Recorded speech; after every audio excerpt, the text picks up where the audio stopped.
Most of us are pretty aware of the odder choices of champion that have occurred in American promotions. We all know about the David Arquettes, Vince McMahons and what have you.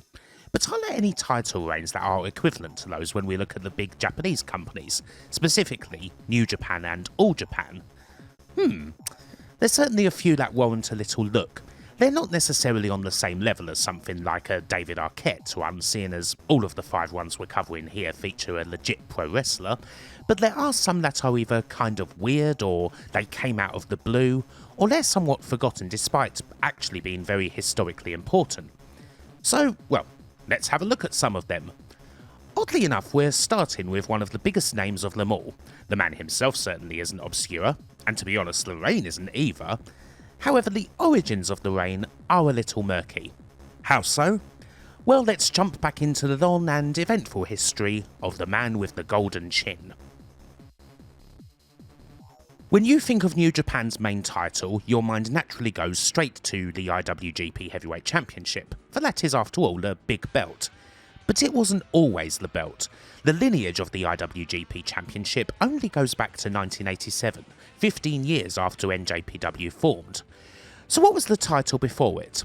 Well, for most of that time it was something called the NWF Heavyweight Championship, and while the main guy who held the belt is about as far from obscure as it gets, the origins of the belt kind of are, since it's a title from a very obscure American wrestling promotion that ended up in New Japan's hands. How so? Well, let's take a look. The first couple of years were kind of rough for New Japan and its founder, Antonio Inoki, especially when it came to getting people in to actually, wrestle for the company.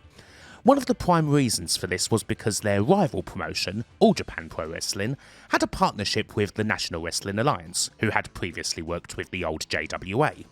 As such, All Japan had virtually exclusive access to the majority of big American stars, including whoever the reigning NWA champion was, for their tours, while New Japan initially had to look elsewhere. Inoki had to try and obtain legitimacy, one way or another. The original way initially was through bringing in the legendary Karl Gotch, a legit great wrestler and trainer, and a big name in Japan since the 1960s to the point where he was known over there as the God of Wrestling. Inoki and Gotch headlined several of the company's first shows, with Gotch presented as the real world's champion, carrying a belt once held by Lou Thesz that, allegedly, was the belt previously held by the undefeated champion Frank Gotch, no relation although Karl took his surname from him, back in the 1900s. Inoki eventually won this belt from Karl Gotch via countout, but not long after this, another opportunity presented itself. The NWF, or National Wrestling Federation, is a pretty obscure promotion. Initially it only ran for a few years, operating mainly out of New York and run by a man named Pedro Martinez. They were not successful, and they were outside of the NWA umbrella, which obviously didn't help in that regard. But this also meant New Japan could work with them, and in late 1973, then NWF champion Johnny Powers, not a name that's particularly famous today but certainly a very successful wrestler and later promoter in his time, went to Japan and lost the title to Inoki on December the 10th, and thus New Japan had their first proper championship belt. It was New Japan's hope that their partnership with NWF could give the company, and particularly Inoki, a platform to perform on in the States.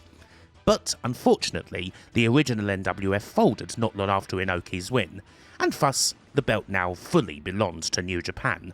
They called it the NWF World Heavyweight Championship, at least until the NWA ordered New Japan to stop calling it a world title in 1976, as a condition for the company to finally come under the NWA umbrella.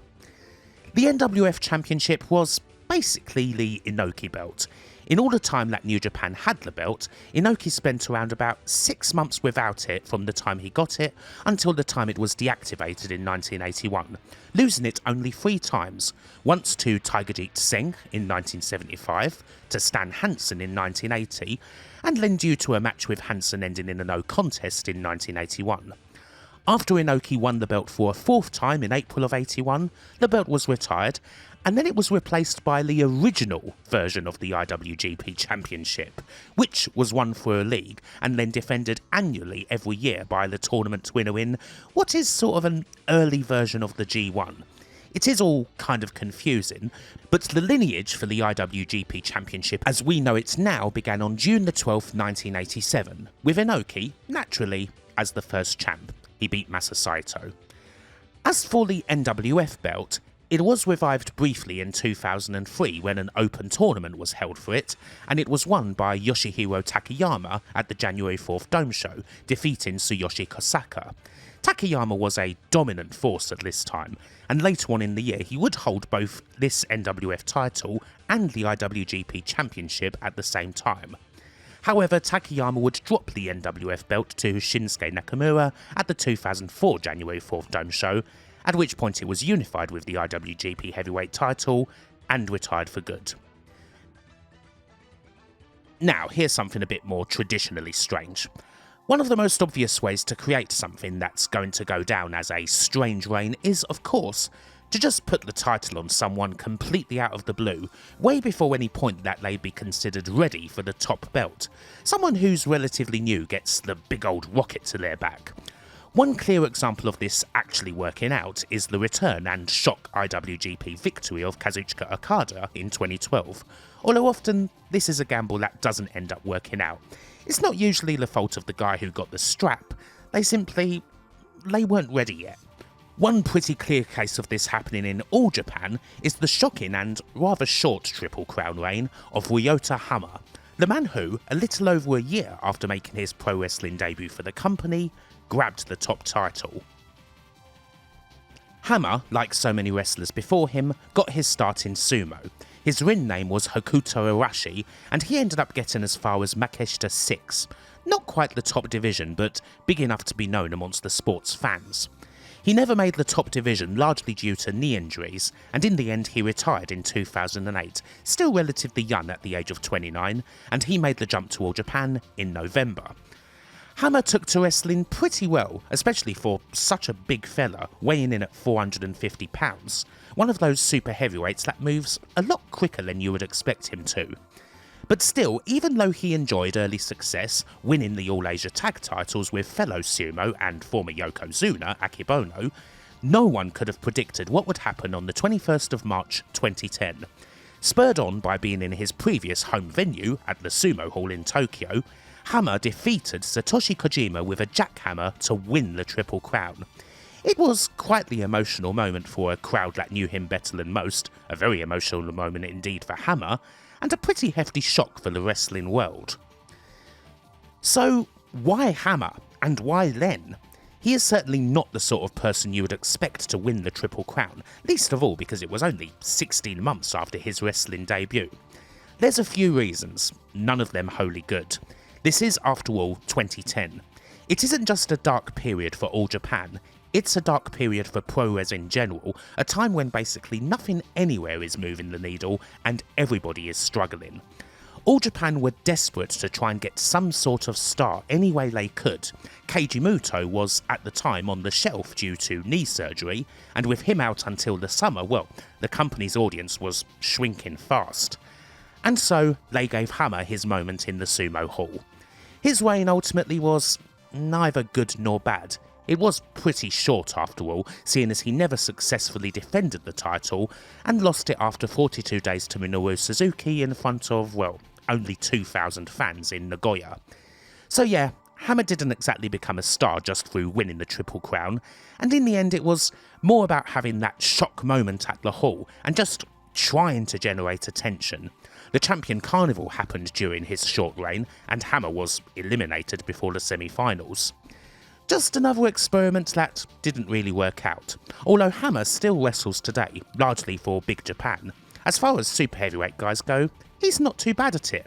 Just, not really main event material. If we're going to look at some of the stranger title reigns that have happened over the years, we can't not look at New Japan's Soviet invasion that happened in 1989, when a man named Salman Hashimikov, who had largely spent his career as a successful amateur wrestler, came into pro-res and ended up winning New Japan's top strap. More than just being a historical curio though, the Russian invasion helped set up a certain big-chinned wrestler's political career, and even became immortalised for all time in video game form. The Soviet invasion came about right before the fall of the wall, at a time when the Soviet Union was a little strapped for cash and were looking to make deals with various sports organisations in order to sell amateur athletes to them, the biggest outcome of this being that Russian players made their way to the NHL.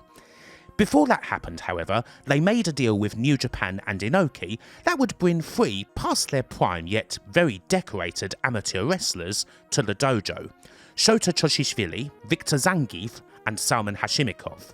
There would be a couple others, but these 3 were the main people in a stable known as the Red Bull Army. All of the trio ended up having an impact on pro wrestling in one way or another. Choshishvili, an Olympic gold medalist in judo, defeated Antonio Inoki on his debut, main eventing the first ever wrestling show at the Tokyo Dome on 24th of April 1989 and winning the WWF World Martial Arts Heavyweight Championship, a belt that the Fed especially made for Inoki back in the late 70s.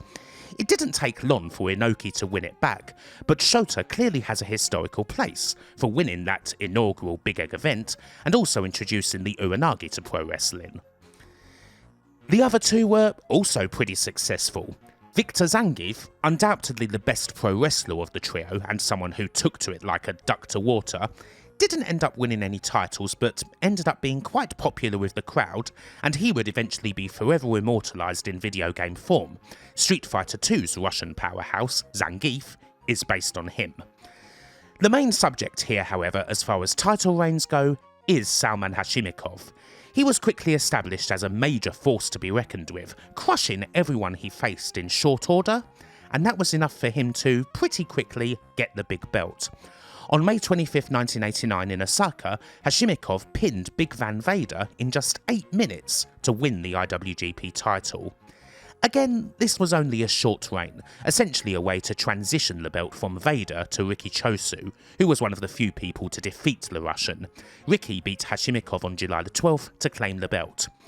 From there, Hashimikov and the other Russians were still presented as majorly tough hombres whenever they wrestled, with the Hashimikov-Zangief tag team being quite successful, although all of their pro wrestling careers would be relatively short. There were other big moments for Hashimikov, mind you, such as a special USSR vs USA bout against Steve Williams at the Dome in February of 1990. Both he and Zangief would also later resurface in UWFI, having a few cool matches in 1993 and 94, including a Vader rematch for Hashimikov, before they both left pro wrestling for good. In the end, the New Japan Soviet invasion was actually pretty successful. Hashimikov's IWGP reign is certainly a little strange considering how it all came about, but the Russians were most definitely over, and the initial deal between New Japan and the Soviet Union did generate a fair bit of media interest around the world. It was also pretty good for Antonio Inoki in another way. The deal with the Soviet Union was something that helped him get fully into politics, and he would be voted into the Diet as a councillor on the 23rd of July 1989, representing his own Sports and Peace Party. The pro wrestling work of the Russian wrestlers certainly had its fine moments, and while Viktor Zangief is definitely the one who shines the most, Hashimikov's work is also kind of interesting because, well, even if he didn't necessarily get pro wrestling as well as his comrade did, he was still a complete and utter beast. I mean, he could throw frickin' Vader around like he was nothing, and in the words of future Hall of Famer Enzo Amore, you can't teach that. Salman Hashimikov sadly passed away earlier this year in May at the age of 72, although he is immortalised by having a street named after him in Grozny, and he will forever go down in history as pro wrestling's first true Russian-born champion. We stay with New Japan for our final 2 entries and, well, we do inevitably have to go into the era of Inokism. If you're looking for odd pro-res title reigns, this is undoubtedly your first port of call. I am sure a lot of you are waiting for the inevitable Sapp train to come riding into the station, but before that we quite simply have to talk about Tadao Yasuda, a man who at nearly 40 years old jumped almost overnight from the mid-card that he'd been stuck in for almost a decade all the way to the IWGP Championship, in a move that still baffles people today. Just how the hell did an aging ex-sumo who was basically a career mid-carder skyrocket into the main event? Tadao Yasuda was one of the more successful ex-Rikishis to enter pro wrestling.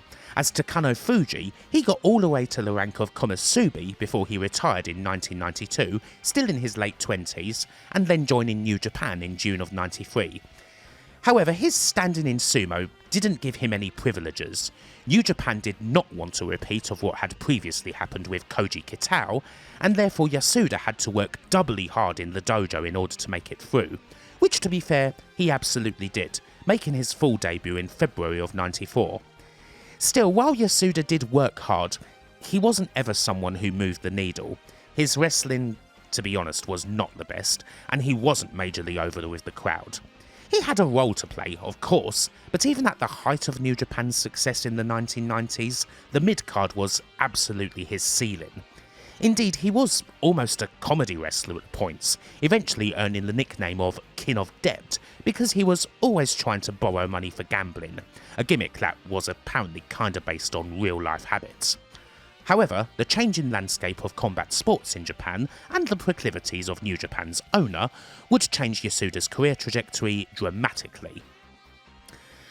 Antonio Inoki, always so passionate about combat sports and legitimate success, creates Inokism due to the rise of MMA in Japan. He wants to make New Japan and its wrestlers legitimate, and truly prove that King of Sports is much more than just a slogan. And so, Kazuyuki Fujita and Tadao Yasuda become Inoki's pet projects, and are sent to the US for MMA training. The muscular, quite young and very hard-headed Fujita is a pretty understandable choice here, although it is tougher to see why Inoki would pick out a nearly 40-year-old ex-sumo past his prime guy like Yasuda out of the pack to be his other MMA choice.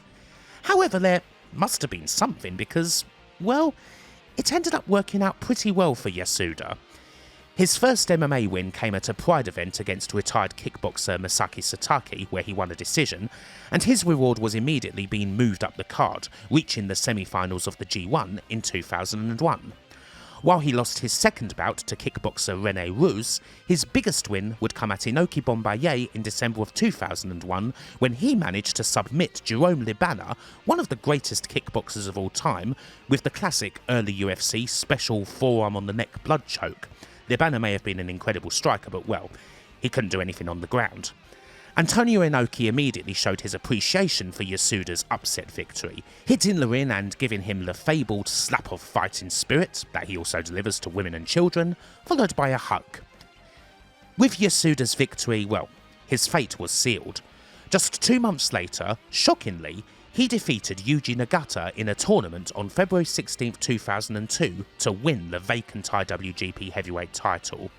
His shocking rise from mid-carder to champion is complete, and generally speaking, the reaction to Yasuda's victory was one of bafflement. It's not like being successful in MMA had made him a better wrestler, after all, and considering how much fans loved Nagata, a lot of them weren't happy at him losing to someone like Yasuda who, let's face it, had been a total mid-carder for his whole time in the company, and wasn't even really in the burly shape that he once was. His reign, again, was short-lived. Nagata would beat Yasuda for the belt after 48 days. In that time, he did manage to get one successful defense in against Hiroyoshi Tenzan, but his reign was most definitely a failure on top. His loss to Nagata only drew a mere 2,000 at the Tokyo Budokan, which is a different venue to the Nippon Budokan, and his defence against Tenzan was also a flop, drawing 6,200 to the 10,000-seater Tokyo Metropolitan Gymnasium. Yasuda's time in the upper card didn't quite end there. In fact, he formed his own heel faction called the Makai Club, a group largely consisting of MMA-focused wrestlers who worshipped Antonio Inoki as a god. And no, I did not stutter there.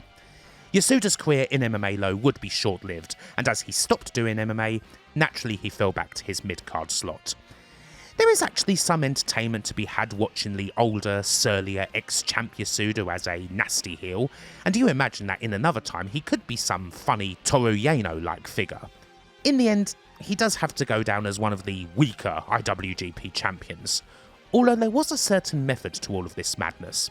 People sometimes forget, after all, that before he stepped into a Pride ring on June 23rd of 2002 to face off with Don Fry, Yoshihiro Takayama was a 35-year-old guy who had found initial success in Noah, but it was that ungodly MMA match that put the rocket on him that would take him all the way to the very top of Puroresu, winning both the GHC Championship and the IWGP Championship.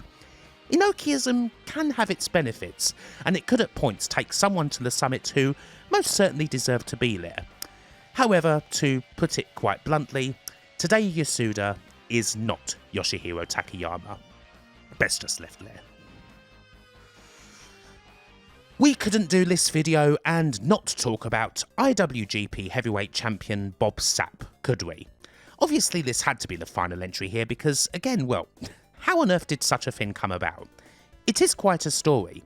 He was a big man who washed out of the NFL and at one point was rather destitute and moving coffins around, but he went from there to become one of the biggest media stars in all of Japan. It is a success story no matter how you slice it, but it certainly did result in one of the strangest, if not the strangest title reign in pro-res history. A fairly obscure Sapp fact is that he actually did start out in pro wrestling, albeit incredibly briefly. He was in NWA Wildside in 2001 after being cut by the Minnesota Vikings. I've mentioned Wildside a couple of times before, as it was home to a lot of other promising talents, folks like Hot Stuff Hernandez, Matt Sydal, and a certain Georgia boy named AJ Styles. Sapp was a Monslem, and like AJ Styles, he was signed to a WCW developmental contract in 2001. And also like AJ Styles, said contract was kind of rendered moot when the WWF bought WCW. AJ Styles did at least manage a couple of appearances on WWF TV. Sapp was still in developmental, and he was turfed out.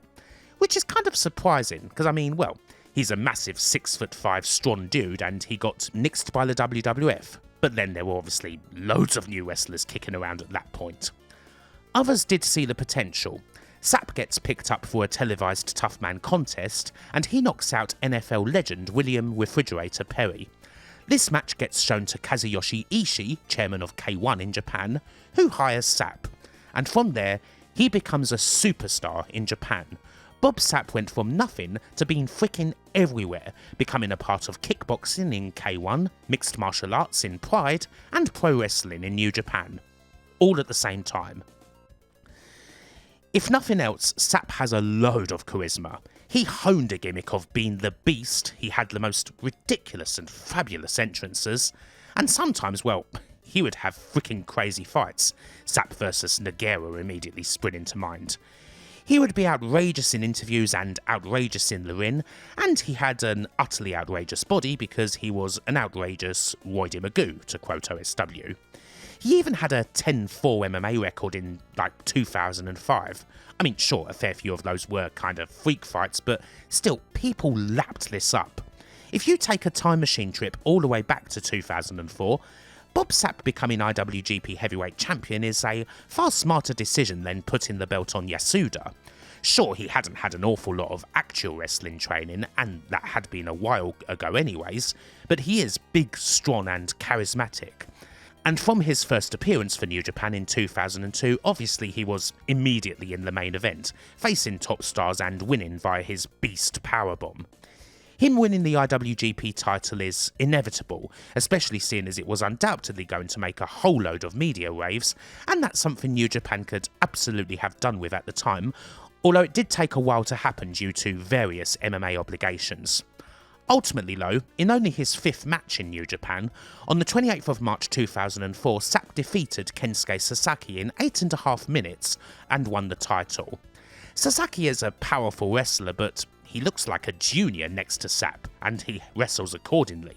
It is almost fun in a rather perverse way. Sapp's victory also makes him the first, and to date only, African-American IWGP Heavyweight Champion. In the end, Sapp defended the belt just one time, defeating Shinsuke Nakamura on 3rd of May, before dropping the title. Sort of. He doesn't actually lose it to anyone. He faces Kazuyuki Fujita in K1's first MMA show on May 22nd and, well, he doesn't just get defeated. Fujita tears Sapp apart, winning in 2 minutes 15 of the first round. Because Fujita is also on New Japan's books, his demolition of Sapp does sort of count. Sapp immediately forfeits the IWGP title, and Fujita wins it against Hiroshi Tanahashi a couple of days later. Sapp wouldn't appear in New Japan again for almost a decade, but he would continue to make a whole lot of various appearances, particularly in the comedy promotion Hustle that was also run by Pride owners Dreamstage Entertainment, while also continuing on with MMA. Bob Sapp's short time as IWGP champion didn't really move the needle too much, although there were a few different factors at work here. His initial victory against Kensuke Sasaki was a flop, but that was also partly due to Sasaki himself not being popular with the New Japan crowd due to his previous departure to World Japan. Essentially, Sapp vs Kensuke was seen as a New Japan main event that didn't actually have a New Japan wrestler in it, seeing as Sapp represented K1. Sapp's reign was enough for New Japan to draw 35,000 to the Dome for his defence against Nakamura, which was part of a whole New Japan vs K1 thing that, again, wasn't wholly popular with the fans. And then, well, it just has a weird ending where Sapp disappears after the MMA loss to Fujita. On the whole, it's not a success, but this is more down to us kind of reaching the beginning of the end for the Inokism era, and New Japan's popularity as a whole starting to dramatically wane. IWGP champion Bob Sapp is something that's perhaps become more of a joke as time has passed, as his star has naturally fallen, but the rationale behind it can certainly be understood. I mean, the charisma's most definitely there. If pro wrestling was about nothing but spectacular entrances and slick talk, Bob Sapp would be a first ballot Hall of Famer.